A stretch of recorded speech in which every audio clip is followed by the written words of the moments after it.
Hello दोस्तों, चलिए आज आपको मंडी जिले के एक प्रमुख देवता की कहानी सुनाते हैं। वैसे तो हिमाचल प्रदेश के मंडी जिले में देवी देवताओं के बहुत सारे मंदिर हैं, लेकिन आज मैं आपको चौहार घाटी के प्रसिद्ध देवता देव हुरंग नारायण से जुड़ी एक प्रचलित पौराणिक कथा सुनाता हूँ। चौहार घाटी का विशेष स्थान है देव हुरंग नारायण। यहाँ इसे देवाधिदेव बड़ा देव के नाम से भी जाना जाता है। हुरंग नारायण को द्वापर युग के श्री कृष्ण भी माना जाता है। शिऊन गांव, तहसील पधर, हुरंग नारायण का प्रथम स्थान माना जाता है। कहा जाता है कि इस गांव में वह एक बालक के रूप में आए थे। तो आइए जानते हैं इनसे जुड़ी प्रचलित पौराणिक कथा। स्थानीय लोगों के अनुसार एक बार एक अनजान बालक शिऊन गांव में आया और गांव के एक स्थान पर बैठ गया। बालक को रास्ते में बैठा देखकर गांव के लोग उससे उसका नाम पूछते थे, तो वह अपना नाम नारायण बताकर चुप हो जाता था। शाम तक वह एक ही जगह बैठा रहा। जब रात होने लगी तब गांव के लोग उसके पास गए।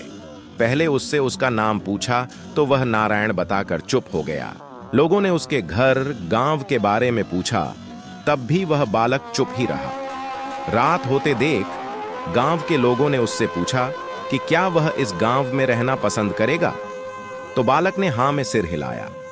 वे लोग उसे गांव में ले आए और एक बूढ़ी औरत के पास रहने की व्यवस्था कर दी। जाने से पहले गांव के लोगों ने बालक से कहा कि वह गांव के सारे पशुओं को जंगल में चराने ले जाया करे, जिसे बालक ने खुशी खुशी मान लिया। दूसरे दिन से नारायण सवेरे गांव के सारे पशुओं को चराने के लिए जंगल में ले जाने लगा। वह अपने पास एक छड़ी रखता था। गांव में पानी की समस्या थी। लोगों को दूर दूर से पानी लाना पड़ता था, परंतु नारायण को पशुओं को पानी पिलाने के लिए कोई समस्या नहीं थी। जब पशु चरने के बाद पानी पीने के लिए आते थे तो नारायण अपनी छड़ी से जहां कहीं भी जमीन खोदते थे वहां पानी निकल जाता था। सारे पशु वहां पानी पीकर अपनी प्यास बुझाते थे। फिर नारायण उसी पानी को ढक देते थे और बहता पानी बंद हो जाता था। गांव के 4 व्यक्ति इसका पता लगाने के लिए छिपकर नारायण का पीछा करने लगे, परंतु उन्हें एहसास हुआ कि नारायण साधारण व्यक्ति नहीं, देवता हैं, और वे उनसे क्षमा मांगने के लिए उनके पास जाने लगे। तभी नारायण वहां से लुप्त हो गए। जल्दबाजी में नारायण वह पानी बंद करना भूल गए। वहां पानी बढ़ता गया और इस तरह हिमरी गंगा का उद्गम हुआ।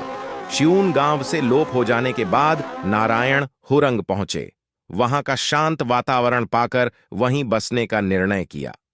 हुरंग में स्थान लेने के बाद वह हुरंग नारायण बने और गांव की रक्षा की जिम्मेदारी ले ली। उनकी शक्ति तथा पुत्रदाता के रूप में पहचान बनी। यही बात मंडी राज दरबार में भी पहुंची। सन 1534 से 1560 तक राजा साहेब सेन मंडी के राजा थे। उनकी पत्नी प्रकाश देवी धर्म कर्म करने वाली रानी थी। उनकी कोई संतान नहीं थी। 1547 में राजा ने हुरंग नारायण की पूजा अर्चना की और रानी हुरंग नारायण के मंदिर गई। साल भर के भीतर रानी ने पुत्र को जन्म दिया। पुत्र प्राप्त होने पर रानी ने देवता को चांदी का मोहर्रा भेंट किया, जो उनके रथ में लग सकता है। हुरंग नारायण के मेले और उत्सव वैसे तो कई स्थानों पर होते हैं, लेकिन काहिक उत्सव का विशेष महत्व है। 5 वर्ष बाद यह उत्सव गांव सुराहण तथा देवता के मूल मंदिर में हुरंग में मनाया जाता है। तो दोस्तों, यह ही देव हुरंग नारायण की पौराणिक कथा। कमेंट करके बताएं आपको कथा कैसी लगी। जय देव हुरंग नारायण जी।